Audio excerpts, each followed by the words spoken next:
শীতের দিনে আল্লাহ মুখে অন্যরকম একটা রুচি দিয়েছেন। তো আসসালামু আলাইকুম এভরিওয়ান, কেমন আছেন সবাই? আপনাদের তো আমিও ভালো আছি। তো আমার আজকের রেসিপি হচ্ছে ডালা মাছ রান্না। তো মাছটা আমি ধুয়ে পরিষ্কার করে নিয়েছি, দেখতেই পাচ্ছেন। আর যা যা প্রয়োজনীয় সব কিছু কেটে নিয়েছি। তো মাছ দিয়ে আমি এখানে হচ্ছে টমেটো দিয়ে দিচ্ছি, কাঁচা পাকা মিলানো ছিল আমার বাসায়। দিয়ে দিয়েছি পেঁয়াজ কুচি, মরিচ কুচি, স্বাদ মতো লবণ, হলুদের গুঁড়া, মরিচের গুঁড়া, আদা বাটা, রসুন বাটা দিয়ে আমি ভালোভাবে হাতে মাখিয়ে নিচ্ছি। কেননা শীতের দিনে এই রান্নাটা বেস্ট একবারে। তো আমি হচ্ছে এই তো কত সুন্দর দেখেন, কতটা কালারফুল হয়েছে, দেখতেই অনেক সুন্দর লাগছে। তো এই পর্যায়ে আমি এখন পানি দিয়ে দিব। পানি দিয়ে এখানে আমি হচ্ছে তৈল দিয়ে দিব। তৈলটা পরে দিয়েছি এই জন্য, মাখানোর সময় দিই না, মানে হাতে লাগবে বলে। তো এই তো আমি চুলায় বসিয়ে দিয়েছি। তো একটু পরে ফিরে আসছি।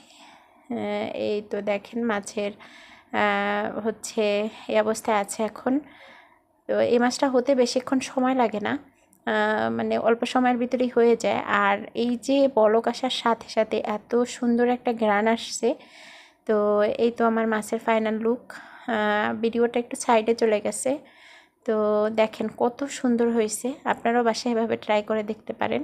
আর আমার রেসিপিটি ভালো লাগলে অবশ্যই লাইক কমেন্ট শেয়ার দিয়ে আমাদের পাশে থাকবেন। আসসালামু আলাইকুম।